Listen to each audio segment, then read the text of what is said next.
We were all silent in the dugout. No one was saying a word. No one was even moving. After hit the first one, we got a little bit of excitement. Second one, very excited, and by the time we hit the third one, we were ready to go onto the field. If you look at the replay, some of us actually ran onto the field before the final six was hit because we just got lost in the moment. I don't want to call any names, I don't want to put any guys on the spot, but I talk to them now and they're saying, yeah, I knew Carlos could hit those. I'm like, seriously? Cricketing legend, Dhoni 2014-15 I think it was, and then Kohli 16-17.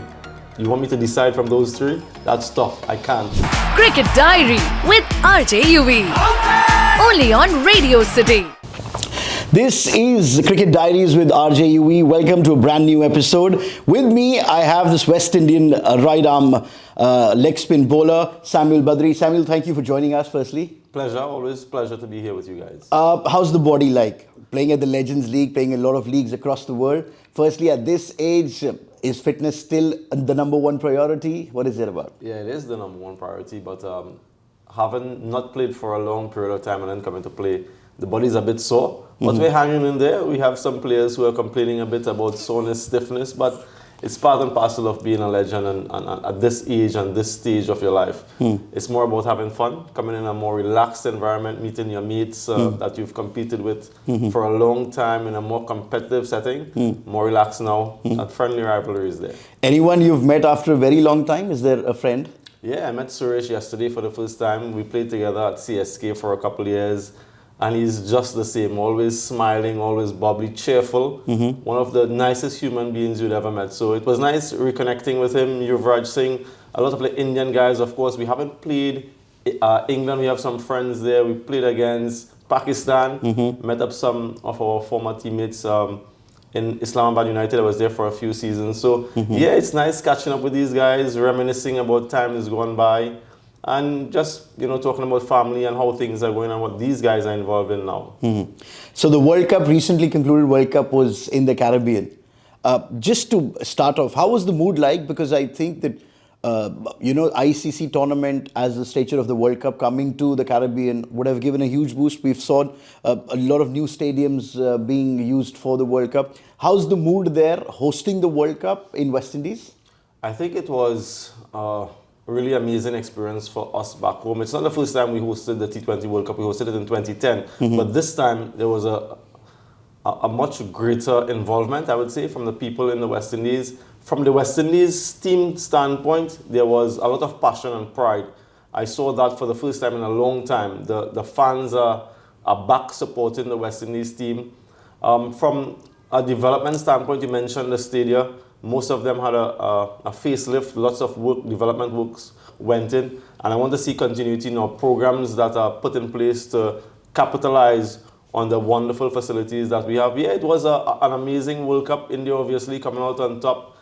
Some good games, some pitches were a little bit on the, I would say, dodgy side, but all in all, an amazing event put on by Cricket West Indies and USA. Samuel, now I would like to take you to the start of your career probably.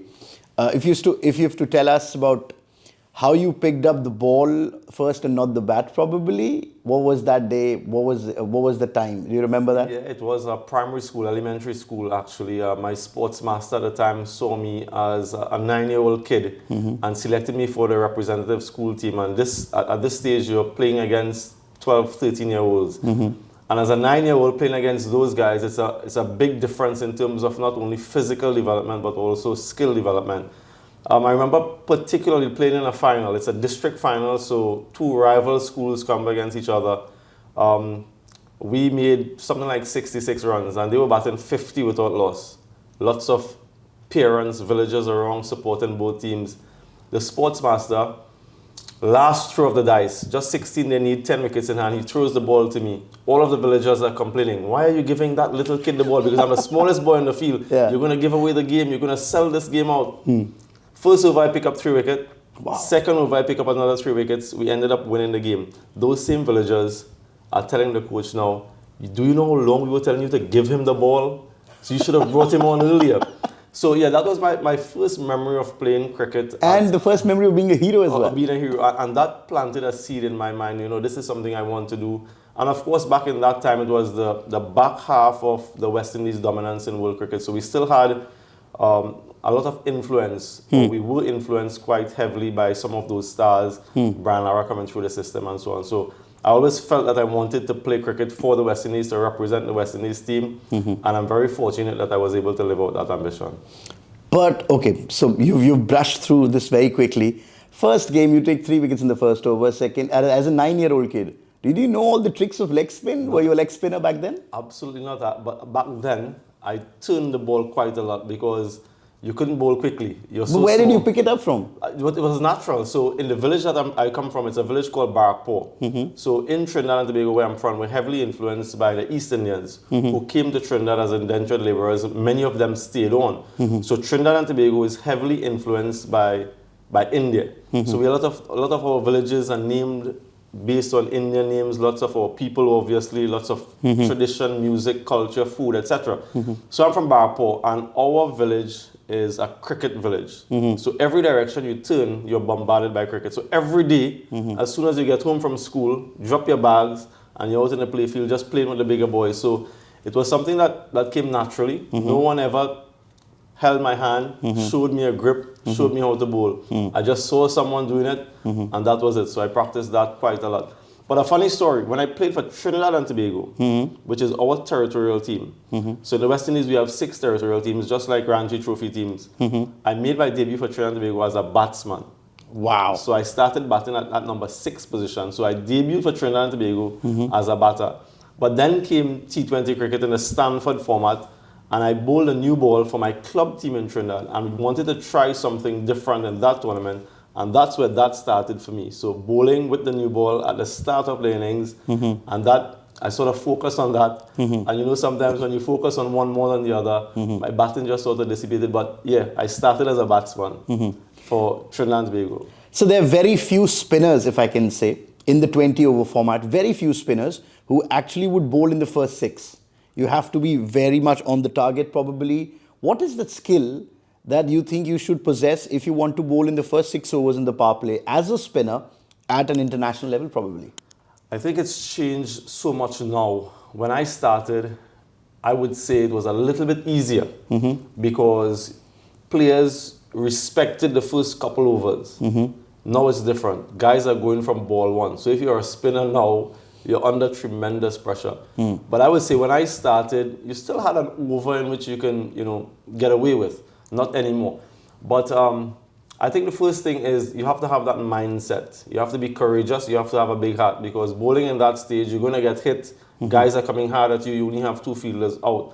So if you accept that and you have that mindset and you're strong mentally, I think that's the first key. And then, of course, you have to have the skill. So a little bit of variety, and you try to keep the stumps in play. Guys are going to come after you, but you want to give yourself a chance in terms of taking wickets. So if you keep the stumps in play as a spin bowler, guys play across the line, you can get a couple wickets. If you're not getting wickets in those first 6, you're under tremendous pressure. So my plan was quite simple, wicket to wicket. If the batters have to play a shot, let them take it from the stumps, let them take it from a good delivery. If they get away with it, clap, fine, that's all well and good.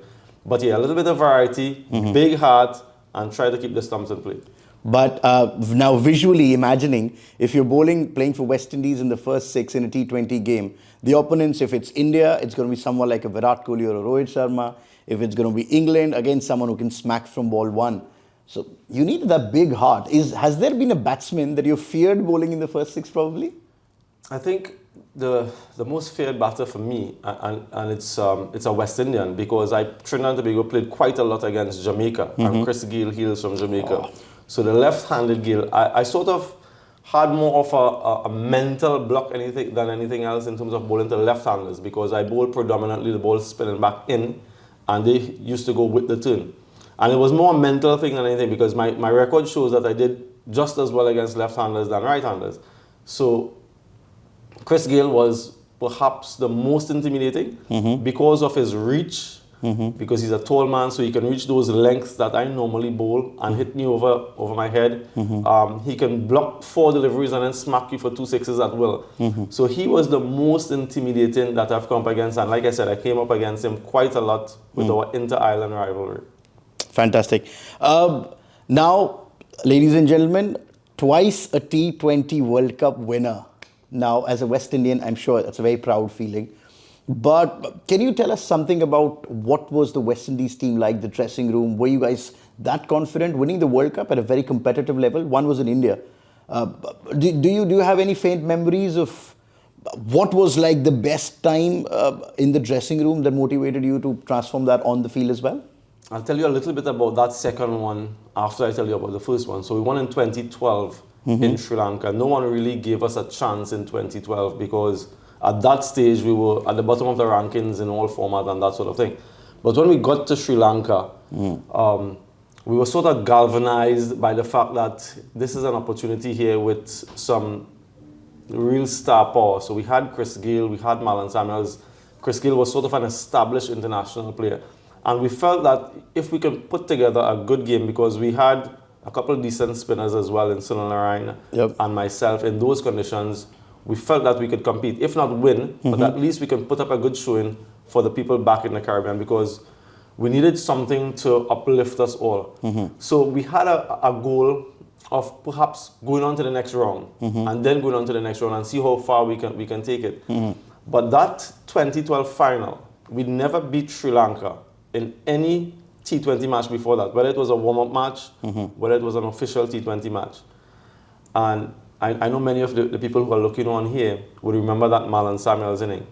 We were like 30 for 4 after 10 overs, and Marlon just took apart Lassit Malinga. I think he made 85 or something like that. We got to 137. Now that's a walk in the park for Sangakkara and Jayawardene. 137, that's easy pickings. In their home conditions. In their home conditions, right? 35,000 Sri Lankans cheering on. So even at the halfway stage, though we knew that we had something to work with, we weren't confident. What gave us the confidence, though, was the first delivery in our defense. Ravi Rampal bowls a perfect outswinger, knocks the off stump of Dilshan. First delivery in the run chase. And that lifted every one of us. And we felt at that stage, because Dilshan used to smash our bowling, we felt that, you know, something is going to happen here. And then there was a little sprinkle. So maybe just after the power play, a little bit of a drizzle, and you can see some bit of panic in Jayawardene's face. A message comes out from the dressing room because of Duckworth Lewis. This rain might come. We don't know, so they need to get ahead of the run rate. He plays a reverse, gets caught at backward point. Not a sprinkle of rain after that. Nothing came after that. But we got the big wicket. I bowled a long hop, Sangakkara hit it to Karen Pollard at deep mid wicket, and then there was panic because you're playing in front of your home fans now. They expect you to win, and then the tables turned. Sunil Narayan picked up 3 wickets for 9 runs or something like that, and we won our first World Cup, and that was beating Sri Lanka for the first time ever. First time ever. In front of 35,000 persons at the Pramadasa Stadium. And that just gave us a lift. There was euphoria, as you can imagine, back home in the West Indies, first T20 World Cup title. And we were just, we felt as though we accomplished the job that we set out to. Not to win, but to revive cricket in the West Indies. And then we had a little golden period there between 2012 and 2016. 2014, we got knocked out in the semi-finals against, I think it was Sri Lanka, who eventually won. And then come to 2016. So by that time, everyone now expected us to do well because we had all of these guys playing in the IPL. We were playing in India. These guys would be familiar with the conditions. I had a couple of seasons there already. And we were sort of one of the favorites going into that tournament. We had a good run leading into it. I think we lost 1 game against Afghanistan, which sort of gave us a wake-up call because some of us might have felt that, hey, this is an easy tournament for us now. We were invincible. Afghanistan defeated us, and we got the kick that we needed. We come to Mumbai to play India. India bats first. They make 192. Good score. Very good score. But it was a very good pitch. So we felt that, you know, maybe if we can get a good start, who knows. And then Lindell Simmons gets out 3 times. No ball, no ball, no ball. 3 no balls. One of the no ball I remember went for 6. So someone took a catch, Jadeja, and steps on the rope. So we get a 6. And then for each of the free hits, I think he smashed a 6. So that was like 12 runs we got from 1 delivery. God's sign. So it was remarkable. I was looking on here and I'm seeing every time he gets dismissed, he's walking back to bat. I was like, is this real cricket? So we ended up chasing that 192, beating India, silencing Mumbai. As you can imagine, a sea of blue, maybe a couple West Indians sprinkle around, deafening. Chris Gayle gets bowled early up, Bumrah smashes his stumps. It was a deafening song. I'm sure people all over Navi and all over Mumbai would have heard the roar when Chris Gayle was dismissed. So, yeah, so we got over them. And we felt that we had a very good chance now in that final against England. We had beaten them before in the group stages. Chris Gayle got 100. And then we restricted them to 156, I think it was. Which in Eden Gardens is not a big score. Yep. Ball travels well there. Joe Root opens the bowling for England. Joe Root, off spin. I'm bowling to these guys in the nets. Chris Gayle, Johnson Charles. We have Ashley Nurse bowling. We can't bowl a dot delivery. Every ball they're smashing for 6. I said, Joe Root can't trouble these guys. Joe Root gets 2 wickets. Chris Gayle and Johnson Charles in no time. Yeah. We're under the back foot. And then all of a sudden, wickets start falling at regular intervals. Again, Marlon Samuels steps up, unbeaten half century. And then those 4 sixes from Carlos Brathwaite that just put an exclamation point on that game, sealed the victory, 2 World Cup titles. But that for me was probably the greatest match that I've been involved in, that 2016 final.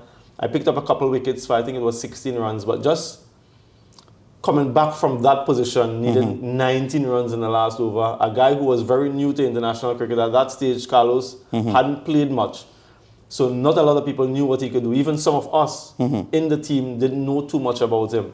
We know he's a big, strong guy and he could whack it. But to hit 4 sixes in a final, unbelievable. I will want to revive this. Wait. So Ben Stokes is bowling. Yes. It's Carlos Brathwaite. We know that famous Carlos Brathwaite. Remember the name. You guys in dressing room, please tell me what was those last 4 balls. What were you guys up to? Were you talking? Were you still in for something? Or you were like, oh, this is going to get over? Some guys, and I don't believe them, say that they knew that we had the game. 4 sixes. I'm telling you, some guys said that. I Who are these guys? I don't want to call any names. I don't want to put any guys on the spot. But I talk to them now, and they're saying, yeah, I knew Carlos could hit those. I'm like, seriously? Carlos hadn't played much. So even after the first 6, I was like, maybe. Second 6. All right, so we need, 7 from 4 now. We're in the game. At that stage, I felt as though we're in the game. Of course, when he hits the 3rd and the scores are level, we were all at that point lined up, each of us hugging each other, just ready to go on. And you can see us buzzing and talking and so on. Up until that point, we were all silent in the dugout. No one was saying a word. No one was even moving. After he hit the first one, we got a little bit of excitement. Second one, very excited. And by the time we hit the 3rd one, we were ready to go onto the field. If you look at the replay, some of us actually ran onto the field before the final 6 was hit because we just got lost in the moment. But really amazing. Not only for us, but for the people back home and so on. It's something like you mentioned there, remember the name. Everyone still says that. Every time we hear that. For the World Cup that was just played, during the rain delays, in one of the matches, they showed back some memories of that game. And it still brings goosebumps. It evokes a lot of amazing memories. And people message and they say, I'm just seeing this game and I'm remembering the final. And people can actually remember where they were the moment those 6s were hit and that victory was made. But yeah, absolutely amazing stuff. So I remember when we say that 4 sixes, Carlos Brathwaite, like one of the best games when it comes to the T20 format. Is it the best ever game for a West Indian? Arguably. I've heard, well, obviously it's before my time, but those 2 first ODI World Cup wins under Clive Lloyd, the older generation, and people who are of that ilk and appreciate that format a little bit more will speak of those matches. They'll speak of a couple test matches that West Indies won in their heyday as the greatest matches. But in terms of our generation and the guys of my age, certainly will go down as the best game ever. All right then, ladies and gentlemen. Samuel, thank you so much. Very quickly, Bangalore, Chennai, or Rajasthan? Which has been your favorite franchise? Ooh, that's a tough one. I had an amazing time in Rajasthan, just the one season. I played a couple seasons in Chennai and a couple seasons with Bangalore. Dhoni, amazing. I was with Rahul Dravid. So listen to these names. Rahul Dravid in 2013, cricketing legend. Dhoni, 2014-15, I think it was. And then Kohli, 16-17. You want me to decide from those three? That's tough. I can't. Three legends of the game. Amazing dressing room. Amazing experiences with these guys. You hear of Dhoni, for instance, and what he's done. He's such a good guy, always approachable, always welcoming, always giving you advice. He doesn't talk a lot, but whatever he says, it's like gold nuggets. Very, very special player. Virat, same thing. He's intense, and you get that intensity from him, and that wanting to win, that drive and passion. Something that I really respect and admire about him. And Dravid is cool and calm. Never feels under any sort of pressure when you're around him. Yeah, three absolute legends of the game. Then one final question. Why doesn't RCB get to win? That's a good one. I have no idea. They always have a... You've played leagues across the world. You know Bangalore is a very good side on paper. Virat Kohli. I think it has to do with playing at Chinnaswamy and the team not being able to make that a fortress. So if they can win more games at home, if you look at Chennai, they're unbeatable at home. Mumbai, they win a lot of matches at home. Their win percentage, and those are the two, franchises who have won the most. So I think you need to make your home base a base where you win a lot of your matches. So they need to get bowlers who can perform well in Chinnaswamy, because that's where you play a majority of your matches. You play half your matches at home. So if you're winning more matches at home consistently, you're going to get to the playoffs more. You have a better chance of winning. But unless they do that. But having said that, Chinnaswamy is one of the most difficult pitches to bowl on. Small, guys hit six, it's out of the stadium, it's a good surface. So they need to find players who can perform well with the ball there, win more matches there, and they have a very good chance. Fantastic. Samuel, thank you so much for reviving, I think, the best of West Indies cricket in the past 10 years. And I think now you're going to be taking more coaching responsibilities, probably. Some coaching and some commentating. I do quite a lot of broadcasting now as well. So yeah, that's where I'm involved in. I just want to stay involved in the game. I think I have a lot to give back to West Indians and to the West Indies people. So yeah, that's sort of any superstition, very honestly, any superstition that you still follow when West Indies plays? Not really. I was never a superstitious guy to begin with, but when we hear that anthem, that West Indian anthem, Rally Around the West Indies, it's emotional for us, and we're hoping that this team, this new generation of guys, can revive what we had in the past. You mentioned that there is a connection with India in the past. Do you remember your great-grandfathers probably, or before that, the generation before that, were from India? No, I know a lot of guys have traced, Darnyanga, for instance, have traced his connection. I haven't been able to. But whenever I'm in Kolkata, I visit a place called Barrackpore, because in Kolkata there's a place called Barrackpore as well. So I just go across there just to feel at home in a sense, because like I mentioned, I'm from Barrackpore in Trinidad. And yeah, we have that deep connection. So Diwali time, we celebrate everything. We celebrate Eid as well. How is Diwali in West Indies? Well, in Trinidad and Tobago, it's quite big. So we light the diyas, we do all of the pujas and all that sort of thing. Ravi Rampal, Dinesh Ramdan, these guys are Hindus. So they follow that quite strongly. And yeah, it's amazing, just the sweets, as you guys can appreciate, the food, the music, everything, it's amazing. Is Bollywood still there on the list in Trinidad? It is. So when we were growing up, when I was younger, on a Sunday morning, every Sunday morning, around 10 a.m., you look at a Bollywood movie, Indian movie we call it, with Amitabh Bachchan, Mithun, all of these old-time stars. That's what I grew up on. Madhuri Dixit and all of those. And then we came a little bit later with Priti Zinta and these girls, but it was from an early age we were looking at these movies. Thank you so much, Samuel. Thank you so much. Pleasure. Thank you so much. Take care. Cricket Diary with RJ Yuvi. Only on Radio City.